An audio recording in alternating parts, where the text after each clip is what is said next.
everybody, it's Connie with SimplySimpleStamping.com. Thank you guys so much for joining me for a Make It in Minutes Flashcard 2.0. That's a mouthful. Hey guys, I've got a really great, quick and easy card for you today.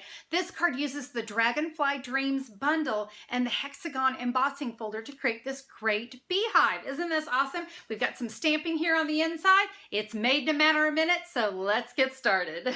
All right, let's go ahead and talk about the cardstock you need to create today's Flashcard 2.0.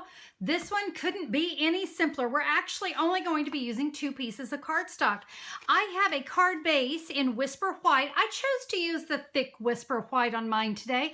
And this is cut at 8.5 by 5.5, scored at 4 1/4. So that means it's going to fit into a medium-sized envelope.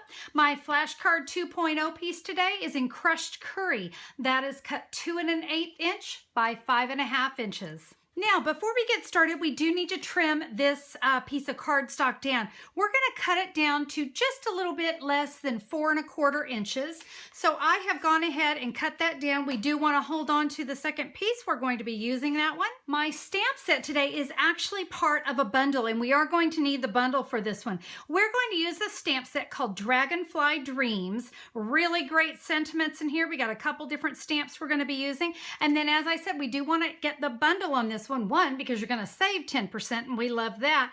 Great set of 5 framelits. We're going to be using that fabulous little bumblebee. We're also going to be using the layering ovals to create the beehive here. So which one to use? Well, I'm going to actually use my piece of cardstock here as a guide, because I want to pick the oval that will just barely touch the edges of this cardstock. I've got my multi-purpose platform with the thin die adapter in place, and I'm just going to lay my cardstock right here and come in with my oval. I'm going to guess probably about 3/4 of an inch off of that. Make sure you're not too close to the edge there. I think I'll bring that in just a little bit more. I want to give myself, probably a good 1/2 inch right there. When I'm happy with it, I'm going to add my top cutting plate and run that through the Big Shot. While you're over at the Big Shot, grab that fabulous hexagon textured embossing folder. This is one of the good detailed ones. And we want to lay our cut piece of crushed curry cardstock in our folder.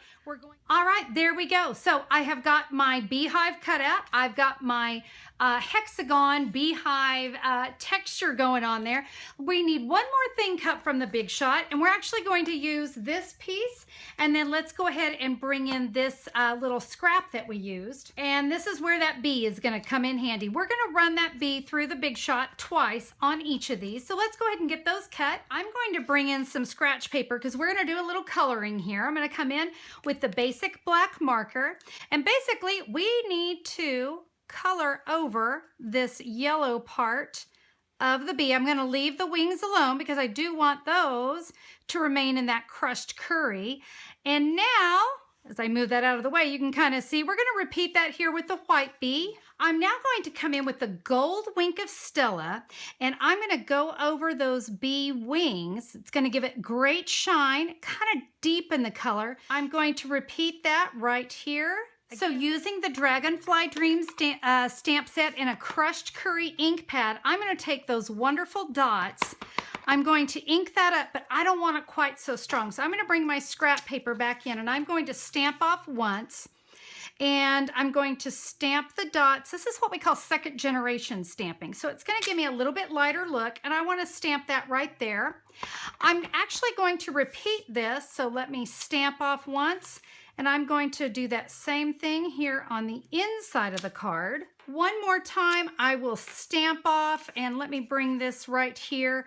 I want to give just a few of those dots right there at the bottom, so I kind of came off just a little bit. I have the sentiment that says, you sure know how to make someone happy. I thought that was just wonderful with this card. I'm going to stamp this here at the top, and I'm going to come over to the left a little bit. I don't know, I just kind of liked how it looked. We're going to stamp that right there. Now let's get the inside of our card.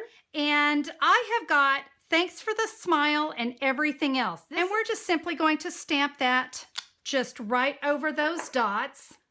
We're now ready to add that hexagon to the inside of the card, but I wanted to make you aware these little corners, it's awfully tight and I don't want to run the risk of getting adhesive where I don't want it. I'm going to pick up a mini glue dot here with my paper piercer and let's get that right there. You can see I've got one already right close to that edge. That's going to help a lot. If you'll just lay that hexagon right there, make sure you're going to clear everything just fine.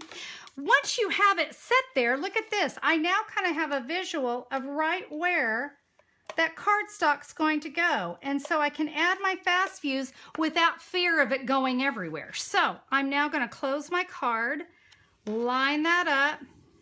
We're going to pick up that glue dot just as we did before, and I'm going to add it to the back of that bee. Now the one that was white, we want that one to go right here. The reason why is I wanted that Winka Stella, which is kind of sitting a little bit of a different color than my hexagon, so that works great for me. Let's add one more glue dot to our remaining bee. And we can add that bee right there. And guys, there we go. Another flashcard 2.0. Now listen, if you would like to see any of the supplies that I used on today's card, just head over to simplysimplestamping.com. Look for the March 29th, 2017 blog post. I'm going to have the measurements there in case you missed any of those. And then I'll have a list of all the supplies that I use. So if there's something that you're missing, something that you need, I've made it easy. Just click a pick. That's all you need to do. It's going to take you right over to the online store so you can order what you need. Well, that is it for me today. I'm going to get back to doing some stamping. You guys have a fabulous day. Thanks for joining me today. Bye-bye.